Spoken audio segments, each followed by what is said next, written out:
What's going on, YouTube? Austin Altman here, Nick Ball here. and together we are. Dropout All Stars. Great day today.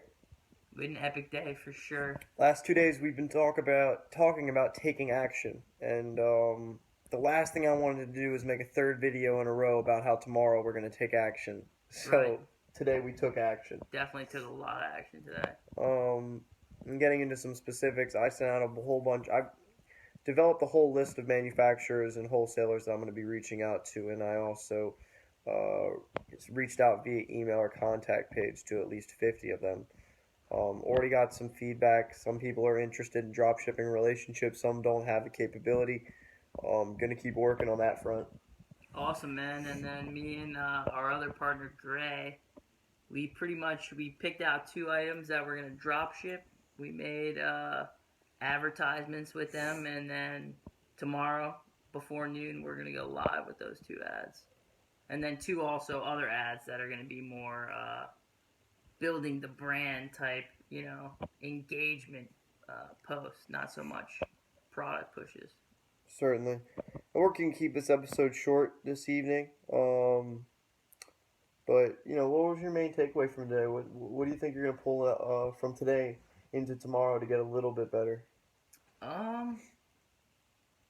I'll say keep my composure a little bit. Incoming. Boop. Keep my composure a little bit more than I did. Can you elaborate? I just felt like there's a point in the day when I was like just getting a little stressed out. Like, am I doing the right things? Am I getting enough done? But I definitely got a lot done, and I'm very proud with the day that I had today. So, I mean, that's good.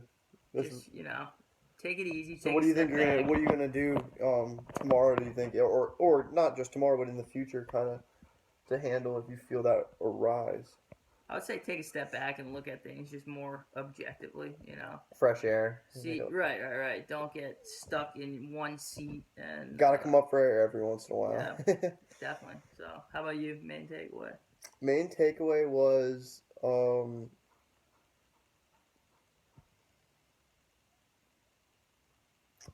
that we are going to have to build strong relationships. We're going to have to build depth instead of width in our relationships everywhere, right? So with our tribe and with our customers, we're going to have to build depth, and we're going to have to, I'd rather have, 1 Spartan than 10 flaky customers. Right.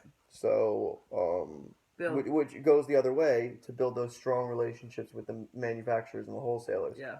And our shipping partners and our fulfillment partners. So, that was the big takeaway. That was the exciting takeaway. I think it's really, getting people to want to, be a part of this thing that we're trying to do here. A bigger thing. Right. No doubt about it. And I think if you can tie them into your vision, and if you can say you can be the vehicle by which we take this to the next level, you have some real power. Definitely. So, yeah, that's where we're at. Quote of the day? Yeah. Mine was again from 6 months to 6 figures. Peter Voogd. Yeah, Peter Voogd. He said, the chapter is all about finding mentors. Okay. And he says champions or all-stars, something along those lines, focus on value, the value of the person. And failures look at the cost, how much it costs. Because nowadays, if you find someone that you really just jive with, you want to be kind of like them, you want to have a business similar to theirs, most times in today's society, you can reach out to them and get coaching from them. No doubt about it. And reaching out with social media has become so simple. So the tweet, it's a friend request, right? Right. So, go for that. If you want to be mentored by someone, reach out. Now, you're also talking about a paid mentorship as well, right? That was kind of part of it. Right. So, there was an interesting part you were talking to me about the book about the best years of his career. Yeah. He said over 4-year period, 2 of those years he had paid for mentors, which, working with a mentor for a year is going to be a pretty handsome fee. Right. But he said he was just killing it in those years. I forget how much more income he was returning, but he was making well past the amount he was paying for. So the value he was getting was definitely worth the investment. And that's what you said. Champions think about value. Right. So I'm still working with Delivering Happiness by the Zappos CEO, Tony Hsieh. And what we read, or what I read, was that a lot of companies, when they're calculating their ROI, view the lifetime value of the customer as a stagnant number. And he was saying that's just such a bad mentality.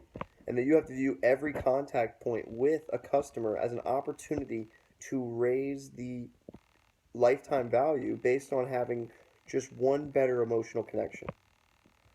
And I thought that was very powerful. And I think it tells you the value of the relationship and what I was talking about a second ago with the depth.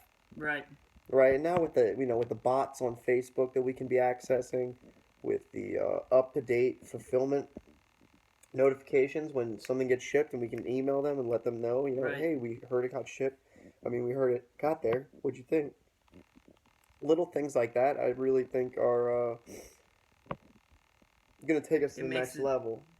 Could you share the story they were talking about when they called in for the pizza? Yeah, so Zappos prides themselves on not having their call center people have any scripts, any upsells, any really any direction. They're just supposed to add value. So they are supposed to, if they don't have a shoe in stock, give 3 competitors that can sell them that shoe. And their thought is that's how we get customers for life. People that we can just add a positive emotional memory. Mm-hmm. And so they're in San Diego, and they're out late one night in San Diego with some friends that didn't work for Zappos. And they get back to the hotel, and they're ordering a pizza from the hotel, and they can't order the pizza because it's too late. And so the CEO of Zappos says, call my customer service. We won't tell them I'm here, but call them and tell them your problem.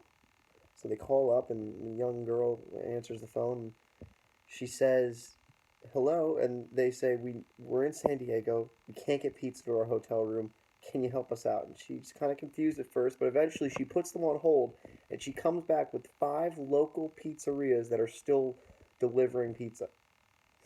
And that's just Wow. the depth that they're going for. If you want to build a brand Around the best customer service. Right. Which is really probably the best brand, right? Besides helping people, right. Helping the world, and being good people. Yeah. Those are really where you want to be, I think. And quick. I think efficiency and quick is, people value their time. Right. So yeah, that was mine.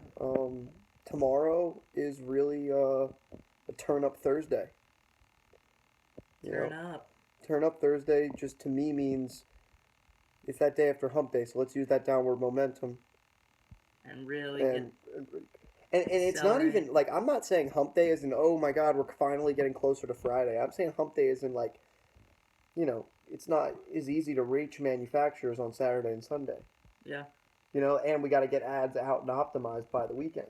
No doubt. Right? So downhill is I don't want you to think I'm like, oh, hopefully I can finally take off work. Because that's not how Dropout All-Stars happen. So I just want to make that very clear. This will be, downhill right into a weekend, right into an uphill when we, get to put the jersey back on Monday. No doubt. Anything else? No, man. That was pretty much it. Bear? Anything? Bern might have something. Bernie?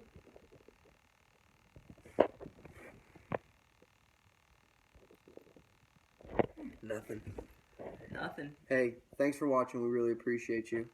Question of the day. Quick, Nick. Got one? Putting me on the spot here. Nah.